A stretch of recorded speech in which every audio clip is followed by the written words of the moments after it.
Istighfar kepada Allah, taubat, kalau perlu sholat taubat, tulus kepada Allah SWT, selesai semua itu. Itu intinya sebenarnya. Kalau antum pulang malam ini bawa poin ini selesai. Ini poin pentingnya.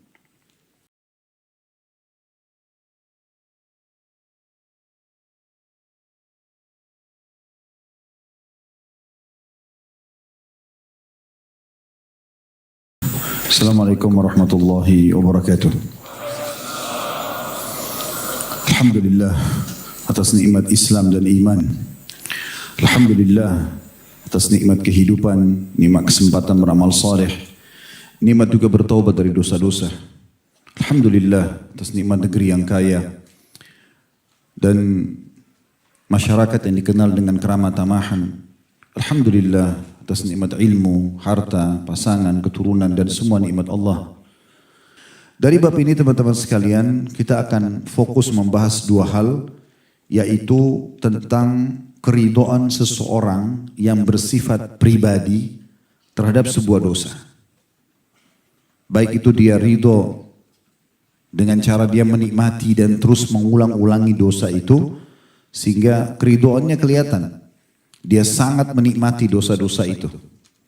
Sehingga dia terus mengulang-ulangi zinahnya, dustanya, ribanya, menipunya, memukulnya, menggunjingnya, mencurinya, menipu dan seterusnya. Orang tidak mungkin mengulang-ulang satu perbuatan kecuali karena dia ridho. Satu sisi. Sisi yang lain, dia juga masuk dalam ridho adalah seseorang yang membiarkan perbuatan dosa itu dan sama sekali tidak memungkirinya. Maka ini berarti ridho. Sementara kemungkaran itu nampak depan mata dia. Nah, dua poin ini yang akan menjadi fokusan dalam bahasan bab kita. Teman-teman sekalian, dari apa yang kita bacakan dari bab tadi, saya akan coba langsung masuk ke bahasan kita. Sebelum saya baca dalil yang ditulis oleh beliau, karena dalil yang beliau bahas masuk ke poin yang kedua tadi. Tentang masalah orang tidak mengingkari kemungkaran berarti ridho pada maksiat tersebut. Saya akan mulai dari poin pertama dulu, yang tadi saya jelaskan, yaitu keridhaan secara individual terhadap maksiat. Dengan terus mengulang-ulanginya, atau membiarkan itu terjadi depan mata dia. Ini penting teman-teman sekalian untuk difahami. Siapapun yang ridho dengan kemaksiatan itu, dia merasa puas. Dia merasa ini sebuah prestasi. Karena berhasil menzinai si fulan, atau berzina dengan fulan, berhasil menzinai si fulan, atau berhasil berzina dengan fulan. Berhasil menipu fulan atau fulana, berhasil memukul, berhasil menghina. Dan dia puas dengan itu dosa. Kalau yang dia sedang puasi itu adalah dosa besar, berarti dia juga masuk dalam dosa besar.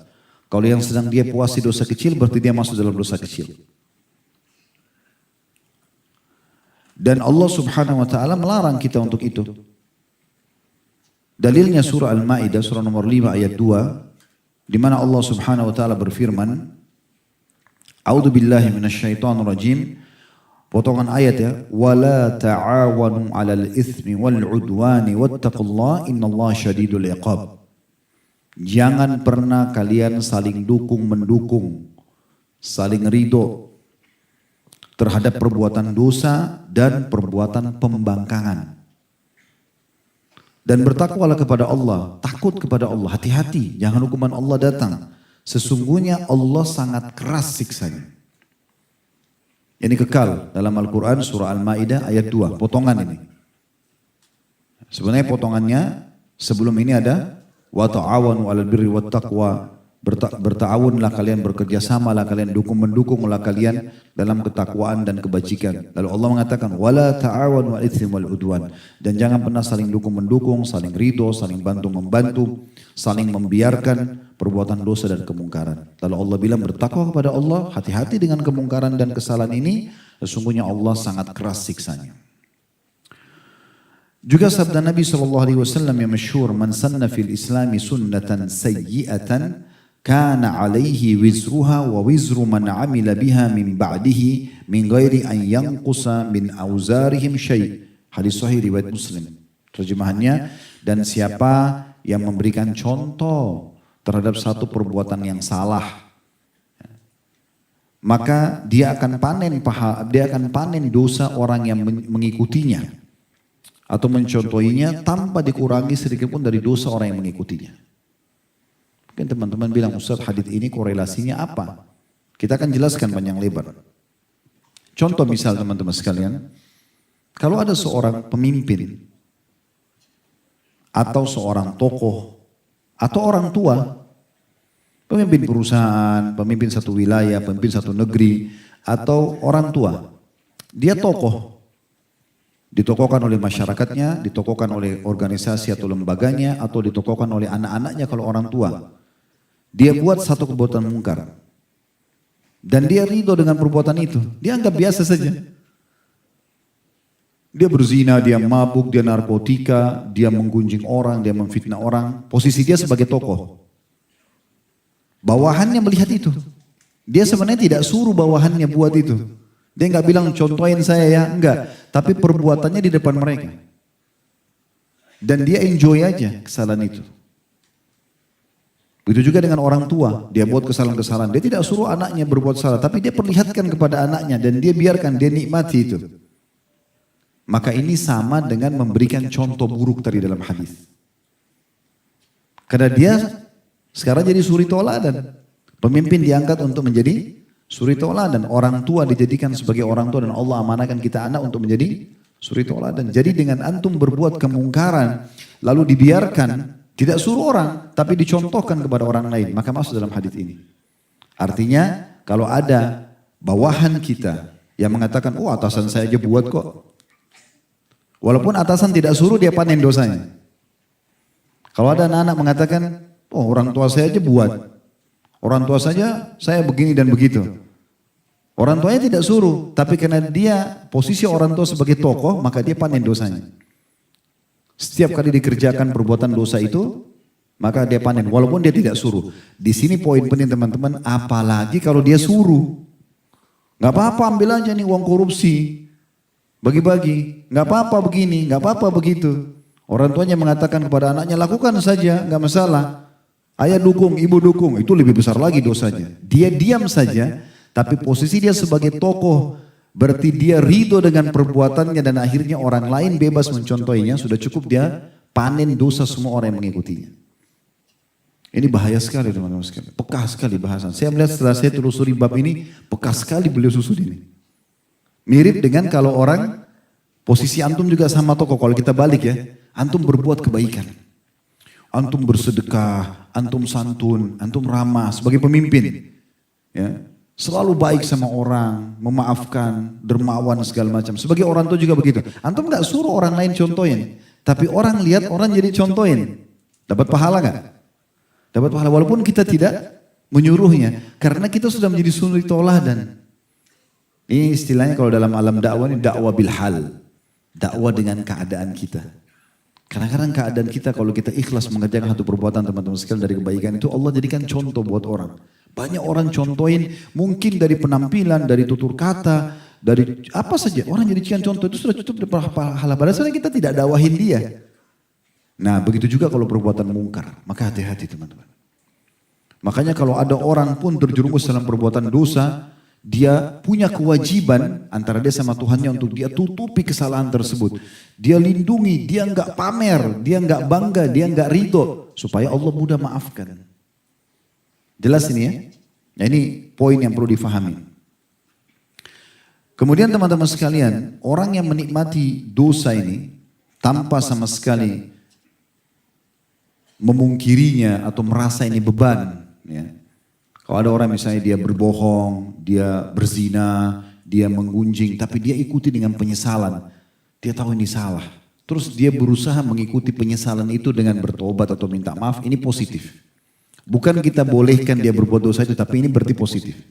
Karena dia mau menyesali. Dosanya hanya pada saat dia kerjakan, tidak menjadi dosa yang berkelanjutan. Kalau dia ridho jadi dosa lain. Ya. Perbuatan zinanya dosa, keridoan terhadap zina itu dosa sendiri. Nah ini poin ini. Ya. Dia gibah dosa, Dia ridho dengan gibahnya, dia enjoy dosa sendiri. Nah ini poin. Nah ini penting untuk digarisbawahi teman-teman sekalian. Jadi di sini perlu kita garis bawahi baik-baik. Makanya pernah ada seseorang dari hadits Uqbah bin Amir radhiyallahu anhu.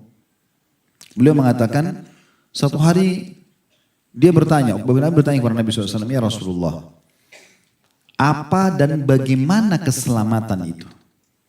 Ini maknanya luas sekali ya. Saya selamat dari hukuman Allah, selamat juga dari kebencian manusia.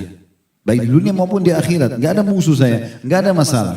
Apa itu keselamatan? Dan bagaimana caranya supaya saya selamat? Perhatikan wasiat Nabi SAW dalam hadis sahih diriwayatkan Tirmidzi. Kata beliau 3 wasiatnya. Ya saya langsung terjemahkan saja. Jaga lisanmu. Yang keluar ini hanya baik. Seorang muslim yang keluar dari lisannya emas. Tanda kutip di sini ya. Semuanya kalau bukan zikir, doa, nasihat, semua yang baik-baik. Tidak pernah bertutur kata kotor, tidak pernah nyakitin orang, tidak pernah menghina. Enggak.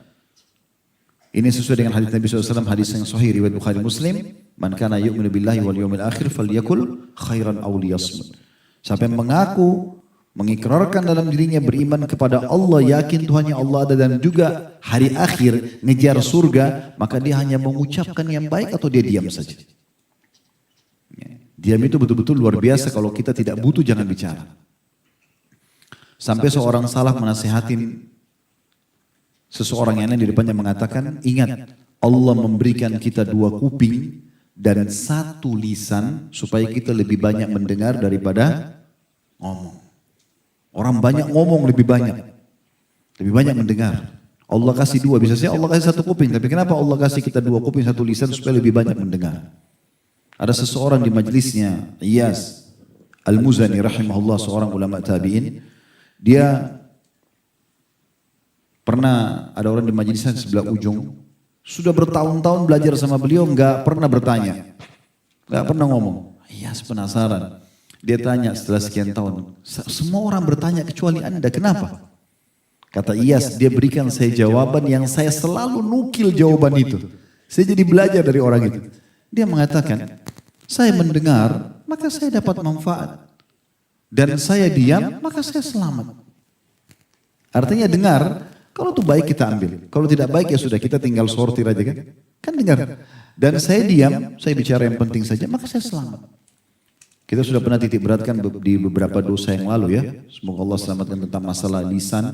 Hati-hati teman-teman, perkataan itu kalau masih di mulut kita, masih milik kita. Tapi kapan sudah antum keluarkan, itu seperti bola liar, milik orang semuanya. Dan pepatah, seorang penyair mengatakan dalam pepatah yang kurang lebih terjemahnya dalam bahasa Indonesia, ini bahasa Arab ya. Terjemahannya dia mengatakan, kalau kau titipkan emas pada orang, pastikan tidak akan bertambah. Tapi kalau titipkan kata-kata, pastikan bertambah. Antum bicara 1 paragraf nih pesan sama orang akan jadi 2 paragraf sama dia. Orang ketiga 3 paragraf, orang keempat begitu. Akan kemana-mana. Dan akan menjadi sebuah kebohongan yang sangat besar kalau sudah orang yang ke-10, orang yang ke-11. Ya. Jaga lisanmu, pesan pertama Nabi SAW. Itu keselamatan. Kemudian yang kedua, tetaplah di rumahmu. Subhanallah, pandemi kemarin mengajarkan kita ini. Kalau antum lagi tidak ada kebutuhan, jangan keluar rumah. Tidak usah keluar rumah, habisin waktu di luar untuk apa? Darurat kalau keluar. Keluar itu sesuai dengan kebutuhan. Jangan keinginan, kalau keinginan tidak akan pernah selesai. Angan-angan keinginan tidak akan selesai. Makanya kata Nabi SAW, tidak akan puas anak Adam sampai apa? Tanah kuburan dimasukkan ke mulutnya. Kalau antum mau kendal promo, di satu toko itu nggak akan habis promonya sampai pemilik tokonya mati. Hari ini keluar, minggu depan keluar, bulan depan keluar, tidak selesai-selesai. Tapi kalau kebutuhan silakan. Tapi kalau keinginan untuk apa? Nggak selesai-selesai. Orang yang tidak mengikuti keinginan kebutuhan laparnya, dia cuma ingin keinginan hawa nafsunya, maka tidak akan berhenti makan. Sudah kenyang pun tetap dipaksakan. Bajunya sudah mau rubuh, ya. Lemari di rumahnya masih beli baru. Karena keinginan semua, tidak selesai-selesai. Kalau kebutuhan silakan. Dan usahakan teman-teman, punya satu prinsip dalam hidup. Kalau keluar, tujuan antum apa, selesaikan tujuan itu. Buat tulisan, not kecil. Mau ke satu supermarket, mau ke toko, Apa yang saya mau beli 1, 2, 3. Fokus di situ. Udah selesai pulang. Begitu saja, kecuali darurat. Keluar silaturahim saja. Gak usah kemana-mana, kecuali darurat. Memang ada udzur-udzur syar'inya. Ada orang kadang-kadang sering keluar rumah tidak ada tujuan. Tidak tahu mau kemana. Sehingga buang waktu. Ya, mubazir. Di jalanan tidak ada manfaatnya. Kumpul, cari teman-teman, kumpul, tidak ada gunanya. Dengarin curhatannya teman-temannya, habisin waktu untuk apa? Antum kalau lagi tidak ada waktu atau tidak ada kerjaan, kegiatan, zikrullah. Kata Nabi SAW, maukah saya tunjukkan amalan lebih baik daripada infak emas dan perak? Lebih baik daripada bebasin budak, lebih baik daripada berperang, terbunuh oleh musuh atau membunuh musuh. Kata para sahabat, tentu ya Rasulullah. Lisanmu selalu berzikir kepada Allah. Gunakan kesempatan, salawat 100 kali, istighfar 100 kali. Banyaknya yang bisa dilakukan atau mendengarkan majelis ilmu, manfaat gitu kan. Sampai seorang salaf dulu kalau dia masuk ke WC maka dia suruh anaknya baca kitab di depan pintu WC. Supaya dia dengar. Daripada dia duduk nongkrong diam gitu. Dia dengar apa yang dibaca oleh anaknya. Dia gak ucap apa tapi dia dengar. Oh ada manfaat. Di WC pun mereka cari manfaat. Coba bayangkan. Ada orang subhanallah kadang-kadang lagi silaturahim keluarga. Lagi ada kesempatan untuk majelis ilmu tapi dia sia-siakan. Tetap di rumahmu. Itu wasiat yang kedua. Wasiat yang ketiga, ini jadi saksi bahasan kita, tangisi dosa-dosamu. Ini kata Nabi SAW begitu. Jadi bukan ridho, bukan malah bangga. Oh itu saya sudah pernah tidur sama dia. Oh itu saya pernah begini. Oh itu dulu. Oh saya sudah coba semuanya. Apa yang mau dibanggakan? Terus dapat apa? Hah? Supaya orang kenal kalau kita dulu tuh seorang penjahat. Pelaku maksiat, akhi dan ukhti, maksiat kita sebesar apapun di masa lalu tutupin akhi dan jangan justru diceritakan dan banggakan kepada orang.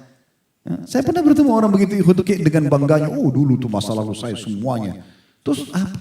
Saya langsung alihkan wajah saya untuk apa didengarin gitu, supaya dia tidak cerita. Untuk apa dicerita? Untuk apa berbangga dengan zinanya, dengan 100 perempuan, dengan 30 laki-laki, dengan manfaatnya apa? Harusnya tutup kan? Kalau kita disuruh tutupi aib saudara kita muslim, apalagi aib kita sendiri. Tutupi antara kita sama Allah Subhanahu wa taala. Ya. Kata Nabi SAW, termasuk orang, makna hadisnya termasuk orang yang disegerakan siksaannya atau orang yang buruk di sisi Allah. Ya, salah satu dari potong hadis itu saya lupa awalnya, tapi yang jelas maknanya seperti itu. Kata Nabi SAW, termasuk orang yang mudah untuk datang siksaan Allah gitu kan, atau dapat murka Allah itu orang yang terang-terangan dalam berbuat dosa. Lalu kata Nabi SAW, dan termasuk terang-terangan dalam berbuat dosa adalah menceritakan apa yang sudah dia lakukan. Jangan ceritakan, tutupi. Ibnu Qayyim rahimahullah berkata dalam buku beliau yang masyhur Ad-Da' wad-Dawa di halaman 70 ya. Kurang lebih terjemahannya, jika dosa semakin bertambah maka akan menutupi hati pemiliknya. Jadi kalau dosa itu dia buat nih, kemudian dia ridho, dia ulangi lagi, dia nikmati dosa itu. Akhirnya dia tidak sadar sebenarnya. Ingat hadis pekan lalu kita sempat bahas yang kata Nabi SAW, kalau orang berbuat dosa akan ada titik dalam hati, titik hitam. Dan kalau dia ulangi lagi akan sama, terus sampai menutupi semua hatinya dan hatinya bisa lebih keras daripada batu nanti. Susah, peringatan sekuat apapun datang ke hadapan dia tidak ada gunanya. Mau gempa bumi, mau bencana, mau tabrakan temannya depan matanya, kepalanya pecah pun dia tidak sadar. Tapi orang subhanallah yang hatinya bersih, penuh dengan keimanan, selalu bertobat kembali kepada Allah, sedikit saja peringatan Allah sudah langsung mereka kembali kepada Allah Subhanahu wa taala. Ibnu Qayyim juga mengatakan di antara akibat dari berbuat dosa adalah mendatangkan musibah atau bencana. Di antara akibat dari berbuat dosa adalah mendatangkan musibah. Tadi kan disebutkan juga bala ya. Oleh karena itu hilangnya sebuah nikmat dari seorang hamba adalah karena dosa. Ini peka ya. Jadi kalau ada musibah yang datang, antum lagi nikmatin, misal contoh suami istri nikmatin biologisnya, halal. Tapi dia buat dosa nih, salah satunya atau kedua-duanya buat dosa, sama-sama buat dosa. Maka Allah hilangkan kenikmatan itu. Atau misalnya yang lainnya, hal yang lain apa saja. Allah bisa angkat kenikmatan itu. Jadi kata beliau, di antara akibat berbuat dosa adalah mendatangkan bencana dan juga hilangnya sebuah nikmat dari seorang hamba adalah akibat dosa. Diambil dari kitab Al-Jawabul Kafi di halaman 87. Ibnu Rajab rahimahullah berkata dalam kitab Lataiful Ma'arif halaman 75, tidaklah disandarkan suatu kejelekan atau kerusakan melainkan pada dosa, karena semua musibah penyebabnya dosa. Tidak ada yang bisa antum nisbatkan keburukan semuanya kecuali dosa. Semua masalah dosa masalahnya. Udah selesai, itu aja. Semua masalah, kecil atau besar, dosa. Itu intinya. Kata beliau, tidaklah disandarkan semua kejelekan atau kerusakan melainkan pada dosa. Karena semua cobaan, semua musibah penyebabnya adalah dosa.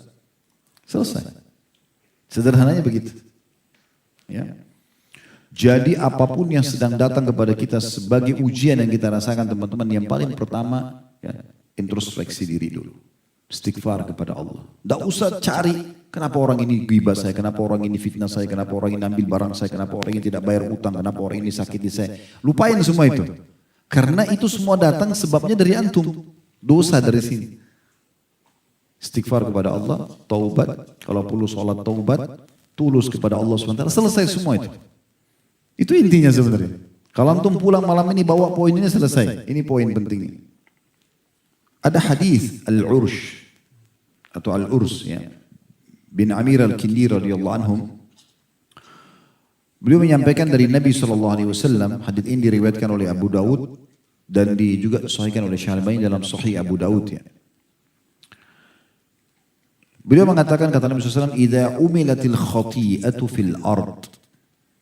Kalau dosa-dosa itu dikerjakan di muka bumi atau di suatu tempat, kana man syahidaha fakarihaha, maka orang-orang yang membenci dosa yang sedang terjadi itu, atau dalam riwayat lain angkaraha, memungkiri, kaman ghaba anha, seakan-akan orang yang tidak hadir di situ.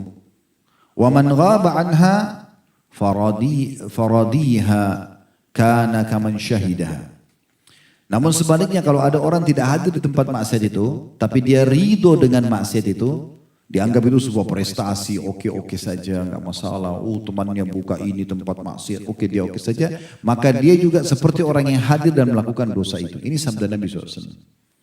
Saya ulangi ya, kata Nabi SAW, jika diketahui ada suatu dosa, perbuatan dosa di satu wilayah di muka bumi ini, orang yang hadir di tempat tersebut namun dia memungkirinya, dia nggak suka. Antum lewat satu tempat maksiat, semoga Allah hilangkan kemaksiatan. Antum mungkiri, misalnya dalam hati saja.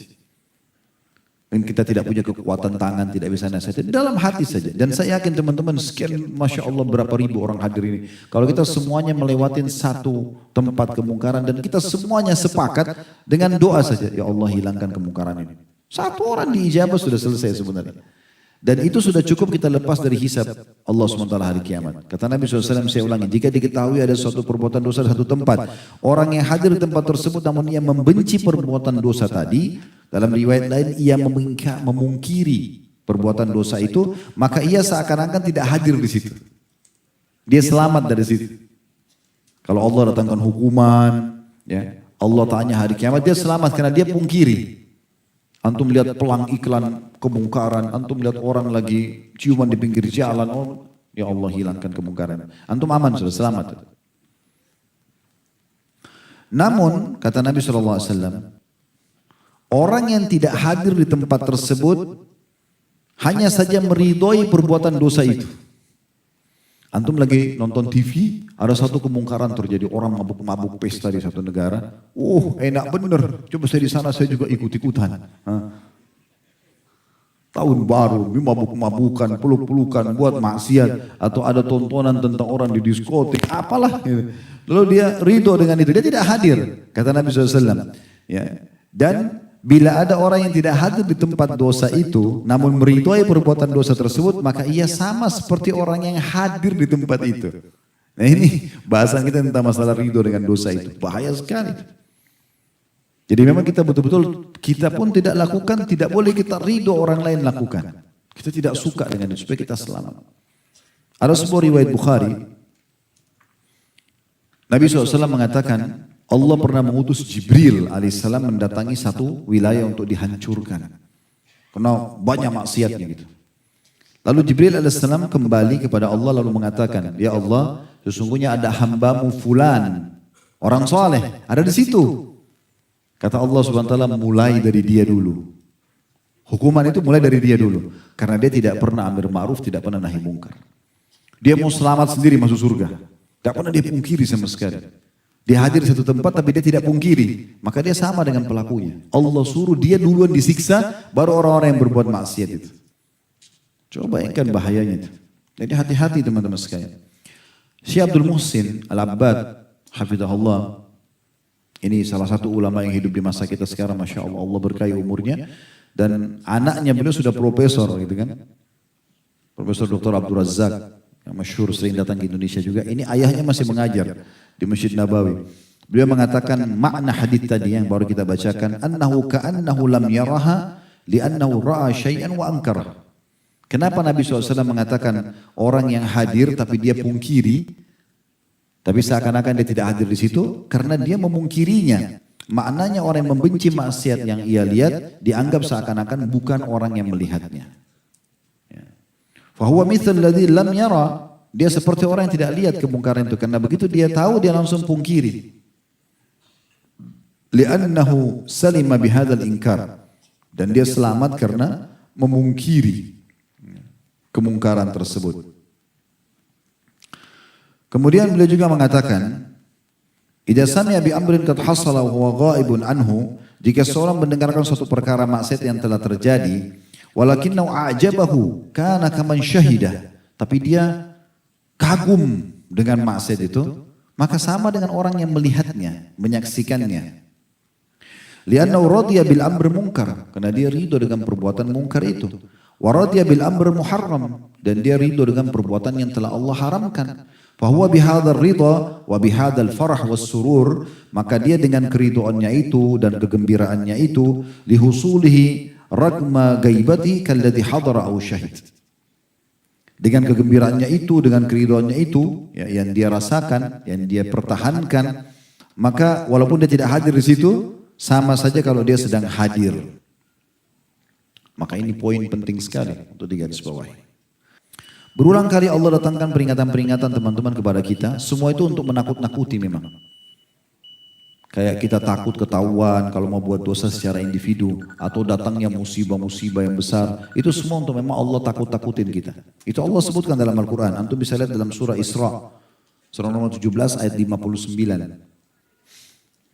Surah nomor 17 ayat 59 Allah berfirman, "Wa man rusulu bil ayati illa takhwifa." Dan kami tidak memberikan tanda-tanda kebesaran kami itu kecuali untuk menakut-nakuti. Petir, guntur, bencana segala macam. Kemudian juga dalam surah At-Taubah surah nomor 9 ayat 126 Allah juga berfirman. Ayat 126 surah At-Taubah, afala yarawna annahum yuftanuna fi kulli amin marratan aw marrataini thumma la yatubuna wa lahum yadhakkarun. Tidakkah mereka memperhatikan bahwa mereka diuji sekali atau dua kali setiap tahun dan mereka juga tidak bertaubat dan tidak mengambil pelajaran? Jadi Allah ingatkan, gitu kan. Kemudian dalam surah As-Sajdah surah nomor 32 ayat 21 juga Allah berfirman.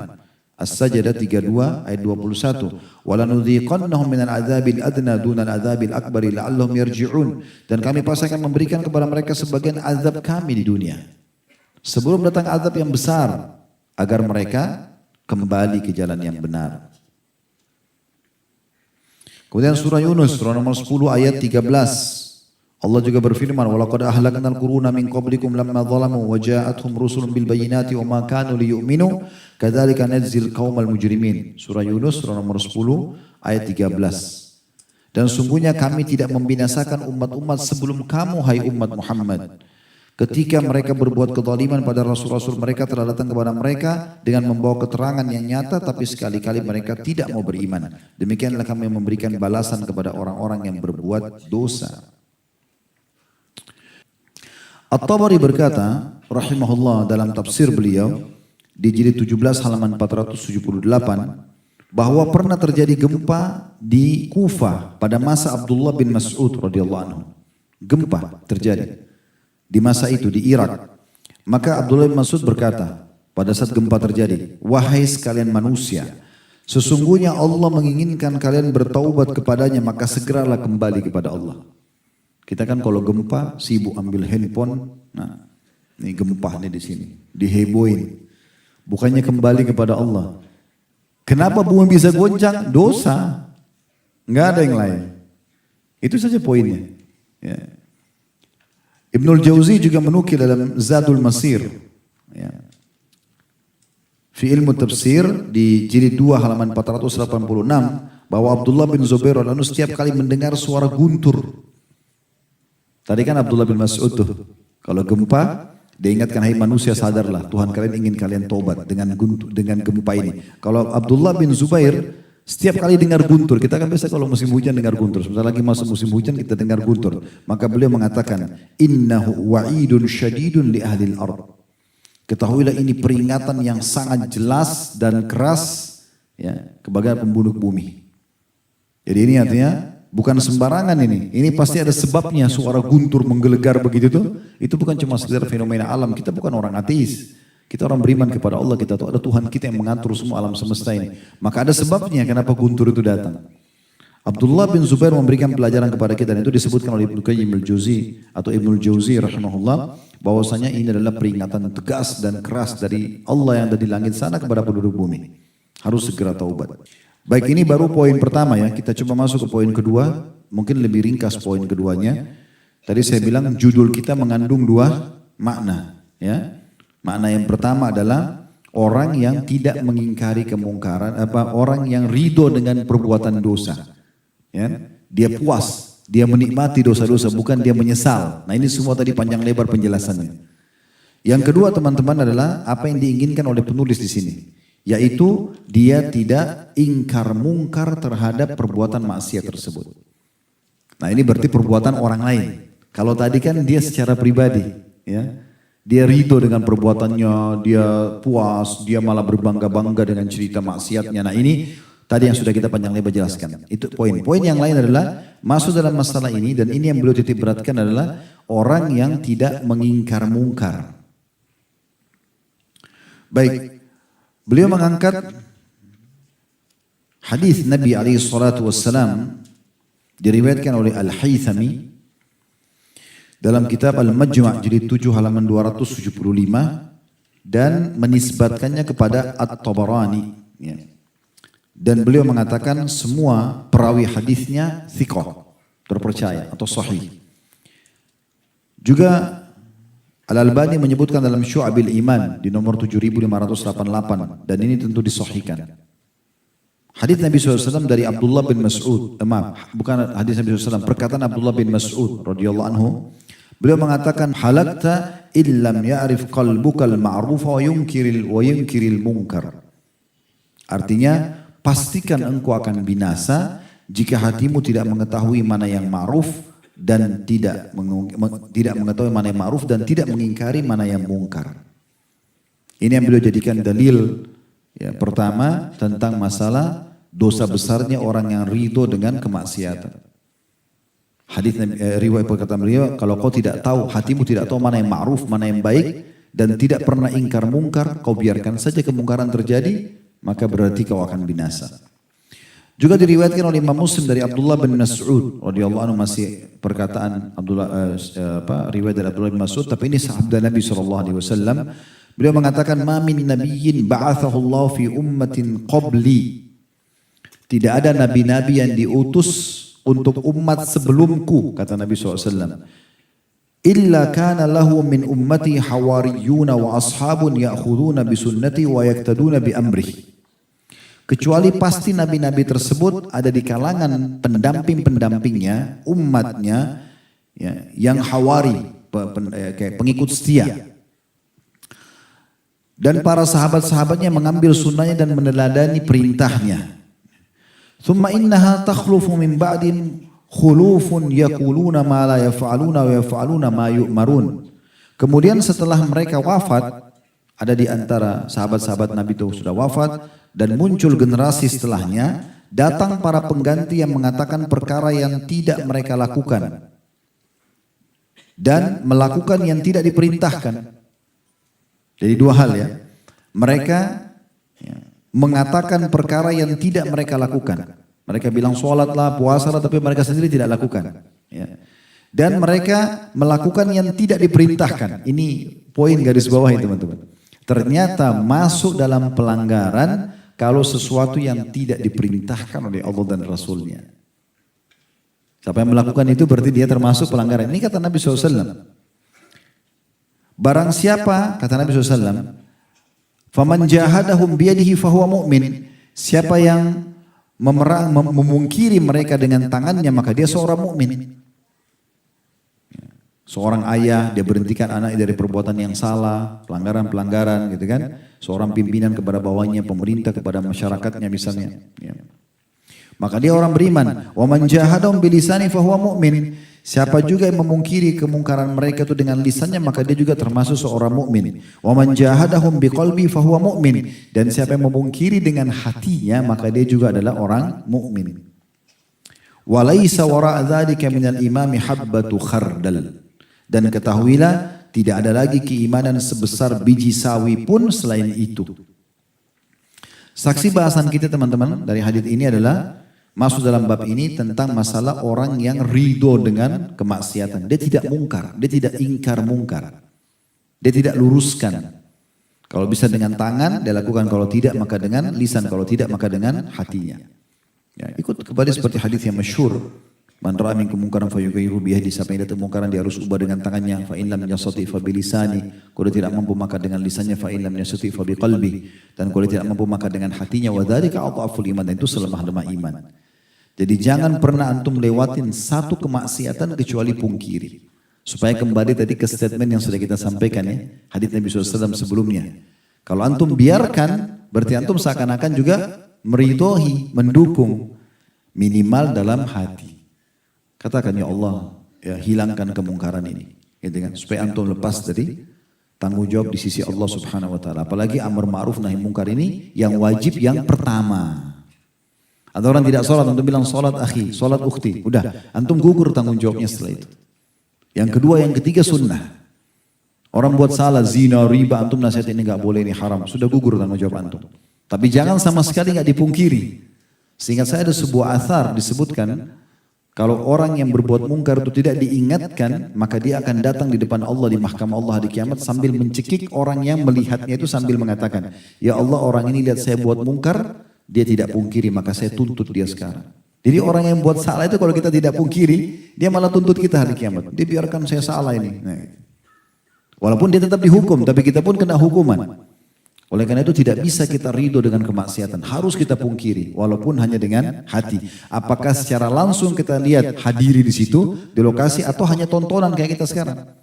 Kan banyak tontonan tuh. Kejadian apa tadi saya kasih contoh, orang lagi merayakan pesta-pesta maksiat di satu negara. Terlintas antum lihat. Ya Allah, hilangkan kemungkaran ini. Supaya antum lepas tanggung jawab. Nah ini yang kita ingin titik beratkan. Kemudian hadis yang terakhir yang diangkat oleh beliau adalah hadis riwayat Muslim. Dari Ummu Salamah radhiyallahu anha secara marfu, innahu yusta'malu 'alaikum umara'u fata'rifuna wa tunkirun, faman ankara faqad bari wa man kariha faqad salim, walakin man radiya wa taba, ay man kariha biqalbi wa ankara biqalbihi. Artinya akan diangkat para penguasa atas kalian. Kalian mengenali sebagian perbuatan mereka dan mengingkari sebagian perbuatan mereka. Ada yang kalian suka, ada yang kalian tidak suka. Perbuatan mereka yang baik dan ada yang buruk maksudnya. Barang siapa yang mengingkari perbuatan buruk mereka, berarti dia telah berlepas diri. Minimal dari dalam hati tadi saya bilang, ya Allah, ini hukum misalnya tidak benar. Semoga engkau ya memaafkan kami misalnya, atau engkau menyelamatkan kami. Jadi Allah nggak hisap kita di sini. Kita nggak ikut-ikutan. Gitu kan? Barang siapa yang mengingkari, maka dia telah berlepas diri. Barang siapa yang benci, dia tidak suka dengan perbuatan itu, tapi mereka melakukan, dia tidak punya power untuk menasihatinya. Tapi dia benci dari hatinya, maka dia telah selamat. Maksudnya selamat dari hisab Allah di kiamat. Tetapi orang yang ridho perbuatan mereka dengan hatinya dan mengikuti mereka bahkan mendukung, maka dia telah bersama-sama dengan mereka dalam kemaksiatan. Yaitu barang siapa yang membenci dan mengingkari dengan hatinya. Diriwayatkan dalam riwayat lain as-sahihain, faulaika humul halikun. Maka orang-orang yang mengikuti dan mendukung itu, mereka adalah orang-orang yang pasti binasa. Ini maknanya ridho dengan perbuatan mungkar yang ada. Tentu teman-teman sekalian kita nggak bisa hilangkan kemungkaran 100% ya. Ini sering kami ingatkan sebelum pandemi dulu. Tolok ukur kita adalah kehidupan baginda Nabi SAW di Madinah. Di fase itu ada 4 golongan manusia. Ada orang-orang kafir, ada kaum Yahudi, Kainuqa, Nadir dan Quraidah, 3 suku di Yahudi di Madinah. Ya. Mereka hidup bersama Nabi SAW. Nabi dakwahi, tapi kalau mereka tidak mau, ya Nabi tidak paksa. La ikraha fiddin, tidak ada paksaan dalam agama. Gitu kan? Mereka sudah tahu Nabi, mereka sudah didakwahi, mereka tidak mau dengar, ya sudah. Gitu kan? Tapi ada ini, dan Nabi ajarkan kita bagaimana bermuamalah dengan orang-orang kafir. Bagaimana kita boleh silaturahim dengan kerabat kita yang non-muslim, bagaimana kita boleh membantu mereka. Intinya tidak boleh dukung ibadahnya saja. Kalau ibadah lakum dinukum waliyadin. Kan gitu. Ini sudah diajarin. Tapi kita tetap boleh baik, bertetangga dengan baik dan segala macam. Bahkan kita tidak boleh mengganggu mereka. Karena kata Nabi SAW, siapa yang menyakiti zimmi, orang kafir di bawah naungan pemerintah Islam atau punya perdamaian dengan Islam, maka dia akan jadi musuhku pada hari kiamat. Kemudian yang kedua adalah orang munafik. Walaupun ini berbahaya kelompok ini, karena mereka berbaju seperti baju kita, ya berpenampilan seperti kita, namanya nama Islam. Pemimpinnya di zaman Nabi, Abdullah namanya. Ya. Tapi mereka ini berwajah dua, pura-pura Islam. Tapi Nabi SAW juga sudah ajarkan bagaimana bermuamalah dengan mereka. Kita hukumi mereka secara zahir. Oh, zahir mereka muslim, mereka sholat sama kita. Di masjid Nabi dulu hadir mereka di majelis-majelis Nabi. Ikut sholat. Bahkan Abdullah itu pada saat mau wafat dia undang Nabi ke rumahnya. Nabi datang, Nabi dakwahi. Tapi waktu didakwahi tetap dia tidak mau. Dia mengatakan, hai Muhammad sudahlah gak usah bicara ini. Sekarang saya lagi cari mana partner saya dari orang Yahudi. Dia sebut-sebut begitu. Saya cuma minta kalau saya mati nanti tolong bajumu ini jadikan kain kafan saya. Nabi kasih. Tapi tidak ada manfaatnya buat dia gitu. Dan setiap kali ada orang munafik yang ketahuan, dan ada sahabat yang mengatakan, ya Rasulullah izinkan saya penggal lehernya. Pernah Umar bin Khattab ucapkan, Khalid bin Walid pernah ucapkan, di beberapa orang yang memang dicurigai gitu kan. Maka kata Nabi SAW, jangan. Nanti orang-orang akan bilang Muhammad membunuh sahabat-sahabatnya. Artinya kalau kita juga umat Islam, oh nanti orang bilang oh, umat Islam saling bunuh-membunuh. Cukup kita tahu dan Nabi sudah ajarkan bagaimana bermuamalah dengan mereka. Ya. Mereka sudah tahu munafik, mereka interaksi secara umum. Tapi untuk dipercaya lisannya, Nabi sudah sebutkan cirinya mereka suka dusta, kalau janji ingkari gitu kan, kalau diberikan amanah khianat sudah selesai. Yang ketiga ada ahli maksiat. Di zaman Nabi itu ada orang berzina, dirajam, ada orang mencuri, ada orang membunuh. Zaman Nabi ada, gitu kan? Berarti ini juga akan ada, walaupun di masa kita. Cuman ada kelompok yang keempat, itu adalah orang-orang beriman. Nah ini orang-orang beriman ini yang selalu menjadi pengawas gitu. Kayak mengingatkan yang ma'ruf melarang dari kemungkaran, nah itu ada kelompok ini. Nah inilah Nabi SAW dan para sahabat. Jadi walaupun presiden kita hafid Quran 30 juz, seorang ulama, semua menterinya juga sama, ini tidak bisa lepas antum dari 4 golongan ini.